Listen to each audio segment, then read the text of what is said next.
Well, I can see you're representing for for the SEA, man. That's what this whole series is about. Is even down from Oregon. I know you're calling from Oregon today, but I'm up here in Burien, Washington, and we're just trying to remember the old days of Seattle. That's what we're doing.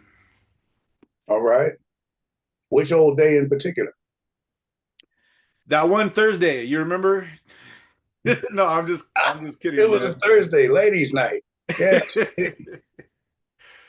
Um, I'll tell you, in all seriousness, this whole little series is inspired by Captain Love. And so, how about this? Let's start off our conversation. Um, Tell me some memories that you have of Captain Love and his crew SOS. What memories do you have of that crew, and especially of Captain Love? Wow. Captain Love. I don't think we interacted all that much back then. That was a CD slash South End thing. And we didn't intermingle unless it was a studio gig or recording sessions. Mhm. A bunch of recording sessions up in CD. I'm not sure about Captain Love. Um, I remember SOS, hearing about SOS and then KOC. And I thought it was two different crews. And then when we all met up at the boys club, it was just like this massive crew, man. There was a whole bunch of those guys. Shucks. I remember that guy was, well, that guy, Captain Love, had a couple tapes out and there were a couple mixes. Um, man, I want to say it was like Run DMC or something like that. Early on, Run DMC. Maybe it was It's Like That or Hard Times, something.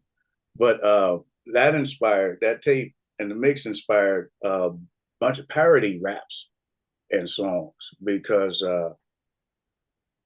that cadence, it lent us all kind of comedy. Um, we what did we do? We, as in me and Mix-a-Lot, we did Rainier Beach Ducks off of Hard Times, I think it was. When I woke up this morning and got out of bed, I saw a conceited girl trying to comb her head. She was a babe that came from Rainier Beach, something, something, something. Yeah, she was a duck. Well, this is a perfect place for me to jump in and ask you about this then. So, you just pointed out how the Central District had one thing popping at about this is the Captain Love scene was 22nd, 23rd in Union, but you were down on South Henderson Street, and that was Rainier Beach. So you were actually just up the street from where Sir Mix-a-Lot had moved to, and paint that picture for us real quick because in the book you talk about meeting Sir Mix-a-Lot at that Lakeshore Village Apartments. Can you just reference that real quick, man? Talk about that for a second. Um, yeah, yeah. Me and the homies, or homie, or by myself, we would mob up and down Henderson from Renton Avenue all the way down to Seward Park at the high school. The primary purpose was to play loud ass mixes on big ass boxes um, and try to promote these tapes that we had just freshly mixed before we left the house. I remember blasting uh, some mix out of the box, but then this head comes out of the window. We're down by Rainier Beach, across the street from the projects, over at the parking lot. The project was called Lakeshore Village back then. Um, and we get yelled at by this guy out the window. Hey, what is that? Uh-oh, we played something brand new. So we brought it over there and he was like, man, that's pretty cool. And he started, we played it on the box and he started mixing one of his records with it inside the room. Um, and we knew that we spoke each other's language right then and there. He invited me in a few days later and showed me a room similar to mine, full of gear and things that I hadn't seen before. Um, that's pretty much it in a nutshell. No, that's remarkable. Yeah. And I talked to Sir Mix-a-Lot for the book, and he said his exact quote was what he liked about you, Baron von Scratch, was you were pure art. He said that. He said you were pure art. You weren't just waiting around for the check. So let me ask you this. Let's talk about what were some creative ways that you expanded DJing? Like talk about using a foot pedal that most rock and roll guitarists were using. Talk about using that foot pedal in a scratch context, in a DJ context. Um, in DJing, there was this trick where you take two records and you'd have them placed at the same identical spot, and what they would do was the sound waves would interact and come and go from each other, and this convergence, I guess, for lack of a better term, we called it flanging, which was also a studio effect they did with reel-to-reels, and it created this airplane-like sound. Um, we had come across guitar pedals, and one of them was called a flanger. And so I decided to go ahead and run the turntables through it just to see if I can get that sound and be able to fine tune it with the knobs on the pedal. Um, the first tries didn't work because I didn't have an understanding of impedance. And you can't really do a line level signal into an instrument level signal. But once I got, oh, damn, it was some little box from Radio Shack.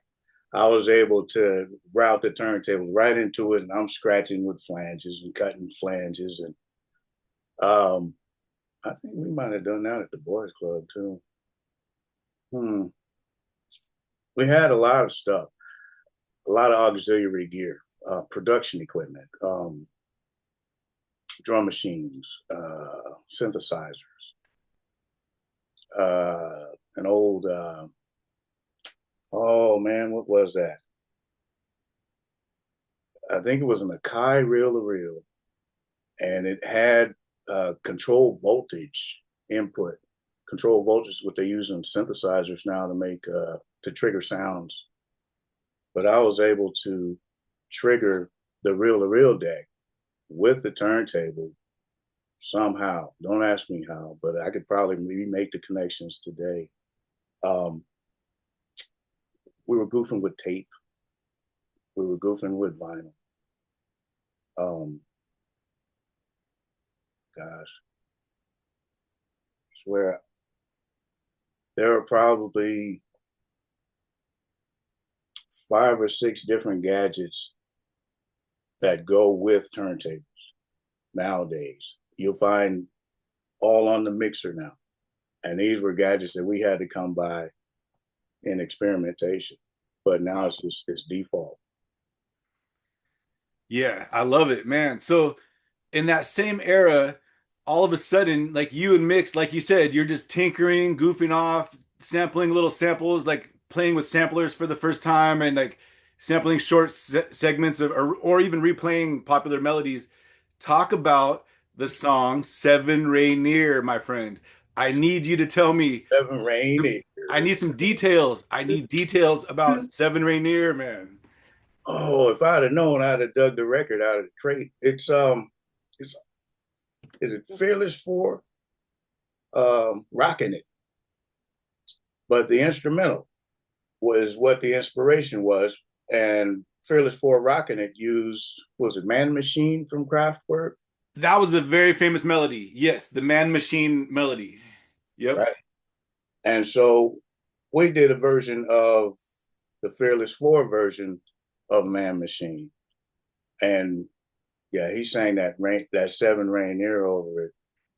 Classic. It's like a cap rap, making fun of folks, and a commentary on what goes on and happens on that route. And the Seven Rainier was notorious then, as I'm sure maybe now. I haven't been to Seattle or on the Seven in quite a while, but I'm pretty sure Rainier hasn't changed all that much. Mm-hmm. Yeah. God, can I sing any of the lyrics? No. But I remember on the seven Rainier, um, so we got the hook. If we could piece it together, man, I bet if you hosted a contest, Noel Kane, and said, hey, anybody with 30 seconds of the seven Rainier, turn it in and I'll make you famous. You know? Well, I'll tell you what makes me real sad is we lost Bobby Stills, was a rapper named MC3D. Uh, That's right. and he was a very big deal around here. But here's what his special talent was. Um, he had a recall of other artists' lyrics that was almost word for word. Oh boy. It astonished me when I would sit with him and talk before he passed away. He would recite other rappers' lyrics, man. Not his own lyrics, other Right. rappers' lyrics. He would recite them from the days, from the early '80s. So his memory was astonishing. Like I can't speak to that enough, man. Man, those guys with the memories. I mean, what are we talking? 50 years ago, Yeah, yeah, practically. yeah. At least Pastor 40, Chill in his memory. at least 40 years ago. Yeah. Man, that guy knows things. 40 some years ago, yeah, we had a moment where hip hop just kind of converged and the energy was all there, all in this 3 year period. You know, call it the nucleus, man, because you had Emerald Street Boys and those who had inspired them. And they went on to inspire others, not just to do it, but to compete against them, you know, and in that desire to compete against this elite crew, then everybody else gets better. And the next thing you know, we've got a whole city full of talent just popping here and popping there, these hotbeds of hip hop throughout the town, man. I feel bad that I wasn't around enough because I was bouncing back and forth from Seattle to California. I wasn't around when the backbreakers were doing their thing. I kind of missed that era. Or when not was it Chili Uptown made a record? He Yeah, made his record in '88. Chili was '88. yeah. I was gone until about '89 came back, and so folks had kind of done hip hop here or in Seattle, and you know it was great to see all of this stuff. I kind of wanted in on it a little bit, but in the production side, in the recording studio side, you know, doing the actual mixing and recording and tracking. Um, I went through a program. I worked with Mike Denton over at CAYA. They had this music program. Um, I forget what it was called, but Central Area Youth Association. They had a music program, and they had me, Mike, and a few other people from the CD um, producing and recording little artists around the neighborhoods. It was primarily out of the CD, so that's what brought me into CD. I got to meet and several of the others that you've interviewed, and several of those in the book. We got to interact a little bit, but I truly wish that I would have been able to spend time in studios with those cats. Well, let's put it this way. You did find an entry point with your song Chrome Dome Jerome. Can you talk about Chrome Dome Jerome for a second and a little bit about that song? Like, how did that come to be? Chrome Dome Jerome, King of the Throne, Mac, Space Cowboy, called me Chrome Dome. He's been calling me Chrome Dome since we had waves in our hair. Chrome Dome, and hell, that rhymes with Jerome, ain't it? Yeah, that was one of those nights. Just coming up with what do you call it? Scenarios and trying to translate that into words and tell a story. Because, you know, that song was back when the story rap was out. Toddy T and his Bataram and all of that was happening. And so dope was big. Um, we started, me and Mac D, started hashing this thing out. And then I got in a little bit of trouble and had to do community service. It's where I met, shout out to Tyrone Karamiko, my probation officer. Many of you guys had him too. Um, he told me that I can just do community service by making a song. So I had already started a song. So I went ahead and finished it. Added a couple bits about being on the dope, used myself as an example, and turned it into King County. The rest is what you heard. Well, I've only heard about 45 seconds of the song. Does it still exist? Does the song still exist in entirety? Oh yeah, there's a copy on vinyl. I have it somewhere. I'm looking. I think it's in the garage. You'll have to send me a snapshot of that. Take a picture of that, man. Come on. Yeah. Yeah. Trace Bland, shout out. He sent it to vinyl. Um, yeah, I'll send you a copy of that. I'll try to post it on my YouTube channel that I'm trying to make. And any other tracks I can dig out. You know, I lost so much in over the years and losing things in storage, you know, marriages, divorces, whatnot. And I've lost track of many, many songs, but I do have some of that stuff. I even have floppy disks from the 90s. Let me, man, speaking of the earliest times, take us back to one of your influences. You about 10 minutes ago, you talked about influences being so important, and talk about Puppet, talk about Eric Grant, how he was kind of a something that he kind of get that light bulb over the head moment for you, man. Talk about that. Yes, big shout out to my cousin Eric Grant, also known as Puppet. And on the Blade, he was Mr. Spice. Um, Eric from New York, lived in the north end of Seattle, and he would fly back and forth and bring tapes and records home from New York. And I think early on, his favorite was like Blowfly. Um, that other guy, you got to give what you want, give what you need, y'all.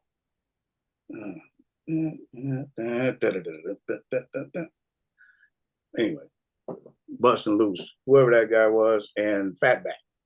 Yep.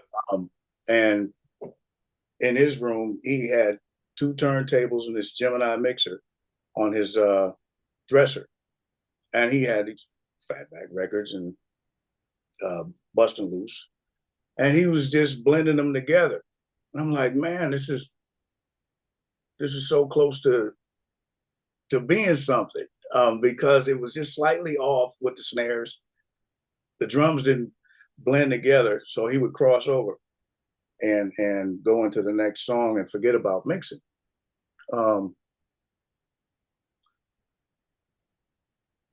I would get on there and I would come to his house and try to perfect what he was doing, you know, because I'd reuse the same records. And that's where I learned how to slow down a record, because he didn't have pitch control on these turntables. So you got to put your finger on there and slow it down a little bit. Oh, man. If there's another video, let me prepare and I'll break out a turntable and show you. You got to put your finger on it. Yep. Yep. I've learned some things that helped me to match beats, but what inspired me most was Eric had these tapes from radio stations that would be playing all of the new tracks, even stuff that they were doing inside the radio station booth. So you would hear things that you couldn't hear on the record. And there was the Grandmaster Flash or Adventures of Grandmaster Flash on the Wheels of Steel. Yep. And that it came on in the middle of them playing maybe Good Times, and then they slammed that in there, but they did it so smooth where it sounded just like one record. And of course, it was one record. I didn't know at the time that it was one record with Grandmaster Flash doing all these things. Mm-hmm. So in my mind, I'm figuring out how to do all of these things. How many of these damn turntables am I going to need?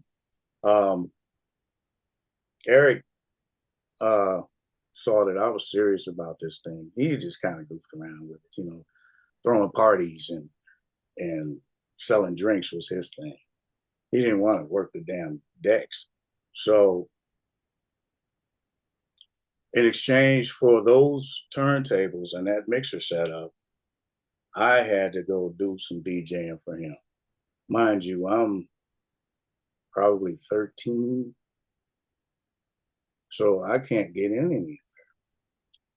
But he would rent places and they'd get me in there DJing. The Heritage House, that was one of them. Royal Esquire, and I want to say it was called Jam's Broiler. These are all South End venues where I DJ for Eric. And gosh, man, I got off track on you. No, that's fine. Remind people, where did you go to high school again? Oh Lord.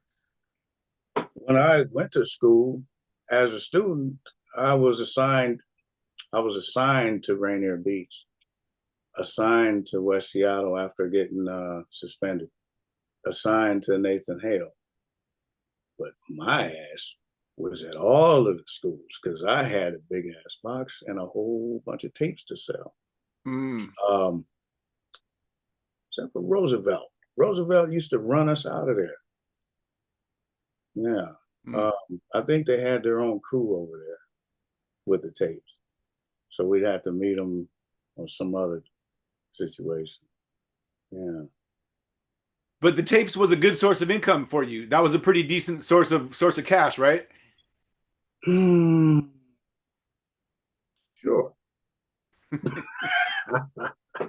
Or was it nickel and Oh, dime? Was it just like a little bit here and there? oh my gosh. This is definitely a keeper. Tapes were about $3 a piece for a high blast 90-minute tape. That equated to either we had to do gambling or we had to snag some bus transfers, selling all day passes, mostly gambling. Pinball machines, Defender Stargate. I was pretty good at that. I used to bet quarters and dollars all the time. And it was a come up because it was right there at the bus stop at Rainier Beach. Was at Rainier and Henderson. So there was sub shop and the arcade. And we'd hustle up money for tapes, money for records. We also, well, how far can I go with this? Yeah, don't no confessions, please. No, no. Yeah, when I say we, I don't mean me. Yeah. Right, exactly. Um, no, I'm flashing back. I want to redo this because there are things that I should be telling you that I'm not telling you. Well, damn. Are we streaming? No, it's not live. I can edit this later. I just want to make sure that, whatever you feel comfortable sharing with the world is cool, man. Don't feel like you have to put it in a box. But it's up to you, man. It's up to you completely. All right. All right. I want to do over, but I want to fill this in because it was pseudo autobiographical, the Chrome Dome Jerome. Because at the time, I had a girlfriend named Roxanne, and Reddy Roxanne used to be his girl. Butterscotch legs and a Jerry curl. Yeah, see that? It was it was almost a Run DMC style cadence. So it was plenty simple, and I'm just all over them. I should have taken my meds. Yeah. Um, and in meeting Mix-a-Lot,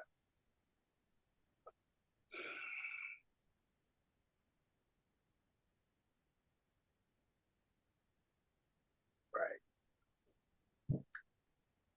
Anthony Mix-a-Lot used to bump my tapes. When he got his deuce and a quarter, his Buick Electra 225. It was I want to say it was a 67. It was an old green Buick. You see a version of it in his Hoopty video. But he would bump my tapes, and he would use my tapes to test his speakers because he had his rear deck was laced in these white, like 6 or 8 inch woofers, man. Oh, he was the first one to have bass in the South End anyway. And so that made us up the game for in production, because when we produced these mixes with other people's records, we still had to EQ these things. And so to get that bass really popping in his car, just a couple of adjustments on the EQ, and man, it was gold. It was gold. Yeah, it was gold. Mm-hmm. Golly gee. I'm such a hush hush closed mouth kind of guy, but when I start talking, I just go everywhere. Well, like I said, these videos are to kind of just have people get to tell their story, share their perspective. Let me ask you this while I got you, because we lost Nasty Nest this year, and Nasty Nest, Filipino American DJ, like the godfather of hip hop culture in Seattle, because he was always on KFOX radio. Can you talk about your relationship with KFOX just for a second, man? Like, did you listen to Nest? What was your impression of what he was doing at KFOX? KFOX eclipsed Don Kelly and whoever the other guy was at KNHC. Nathan Hale had their own radio station, and they also ran a live broadcast from Scoochie's, the disco downtown for underage kids. KFOX blew up. They played what seemed like a list over and over again, the same music over and over again, whether it be hip hop or pop or whatever they were playing. It was the same music over and over again, versus Don Kelly and them playing something new every time you heard them. And trying to get Ness to play what KNHC was playing, it didn't happen because there was bureaucracy. Then when it came to playing local stuff, early on,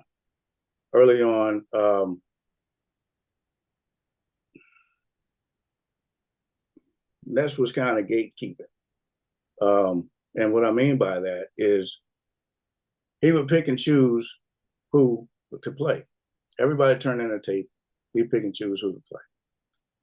There were a lot of talented cats, of course, and talented acts, but not every one of them got played. There was no, is it a smash or is it trash sort of thing back then, which that's what me and homies, whenever we try to communicate with radio, we try to get them to do a smash or trash, because everybody deserves a shot. Why not? Let the listeners decide. Yeah, let the public decide what they like instead Right. of telling the public what's hot. Yeah, exactly. There you go. And that was probably the beef. They told us what was hot, but it was not. What was playing in the street was not the same thing that was on the radio. We ain't walking around with them big ass radios playing KFOX. we was playing tapes because KFOX didn't play this stuff. You know, sometimes KFOX would stick it real good and do it right, but then I was hit or miss. So I didn't listen to much of the KFOX. KRIZ was cool, but the times that I've interacted with Ness Rodriguez, um, rest in peace, Ness. I was presenting groups. We were doing R&B and jazz and acid hip hop, which it was later called. Um, and there was no play happening. Turned in a song called "Take the Long Way Home," and it was a little slightly raunchy with metaphor. Um, and no, you can't have that. But then the next couple of days, "I Want to Lick You Up and Down" comes out all over the damn radio. Come on, man, what happened? Yeah. Yeah, that kind of stuff. I don't know if it was just trash music, but we didn't get far at all. And I think there are probably many folks who can say the same thing. Well, we didn't get very far with Ness Rodriguez. However, in the last maybe 2, 3 years ago, yeah, I hit him up, gave him a shout out, said hi, and he was like, "Yo, man, I was just talking about you. Do you have a mix I can play on my show?" Well, yeah, hell yeah, I do. So Wow. I gave him a couple of mixes to choose from, and he aired that stuff on his internet stream. And wow, man, right on, thank you.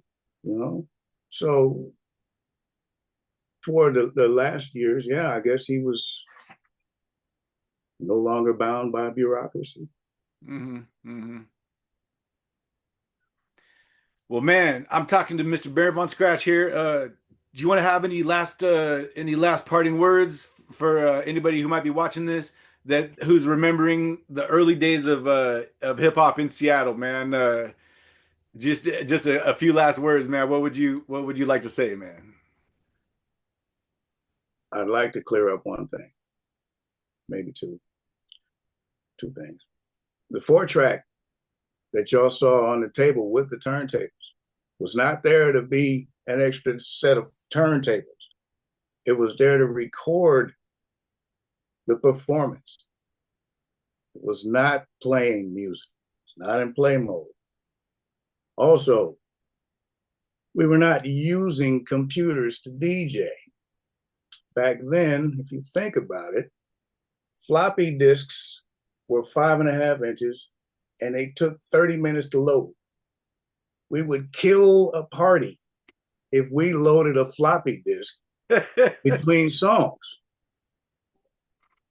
The computer that we did have and use was a Commodore 64, and it was used for sound effects, just like Pretty Tony did in computer language.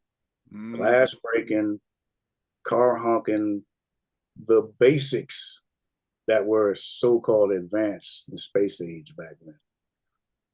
But you guys, we weren't using computers to DJ. We were actually using vinyl records. Well, man, speaking of sound effects, I'm gonna end it on this. My favorite Mix Law song of all time is Mixmaster Ice Can't Hang, because at the end of that he says, "You need a haircut, young man," and then he just goes boop, boop, boop, boop, boop, boop, boop, and like it sounds like scissors, man, cutting off his hair. I love that song, man. That's my jam right there. Yeah, that. Yeah, it's been a pleasure, Novocaine, and thanks for bringing out our history. You know, let's keep it clean. Let's somebody clean it up, and I'll give some feedback. Put us on a panel. It's probably better. Yeah, I hope somebody else wants to run with this too, and like keep it moving on their own, and have a bunch of shows could come out of this, man. I hope it's just more and more stories get told. That's my hope. Yeah, we all have one. Yeah, I'd like to tell mine better. All right, Baron. Well, man, that was real, and we'll talk soon. We're gonna put this out to the world, and I'll call you, man. Let's talk. We'll talk soon. I'm about to click this out, man. You guys, peace. All right, see you now. Uh, off we go.